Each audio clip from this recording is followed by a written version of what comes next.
ഒരു ഭരണമാറ്റത്തിന് 26 ദിവസം കാത്തിരുന്നാൽ മതി. അപ്പോൾ അതുകൊണ്ട് ജനാധിപത്യ വിശ്വാസികളൊക്കെ തന്നെ ഒരു സമാധാനത്തിനാണുള്ളത്. എല്ലാവരും ഇനി വിശ്രമിക്കാൻ സമയമില്ല. തെരഞ്ഞെടുപ്പ് പ്രക്രിയകളുമായിട്ട് വളരെ സജീവമായിട്ട് നമ്മൾ മുന്നോട്ട് പോവുക. UDF-നെ സംബന്ധിച്ചിടത്തോളം ഞങ്ങൾ വളരെ സജ്ജമായിട്ടുണ്ട്.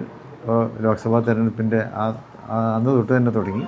ത്രിതല പഞ്ചായത്ത് തെരഞ്ഞെടുപ്പ് കഴിഞ്ഞു. അന്ന് ഞങ്ങൾ പറഞ്ഞു ഫൈനലിന് വേണ്ടിയുള്ള കാത്തിരിപ്പാണെന്ന്. അപ്പോൾ ആ ഫൈനലാണിപ്പോൾ ഏപ്രിൽ 9-ാം തീയതി നടക്കാൻ പോകുന്നത്. അത് ഒരു വലിയ മാറ്റത്തിന് വഴിമരുന്നിടും. UDF സജ്ജമാണ്, മുസ്ലിം ലീഗും അതിലേറെ സജ്ജമാണ്. ഈ ദുർഭരണം അവസാനിക്കാൻ ഇനി 26 ദിവസം കാത്തിരുന്നാൽ മതി.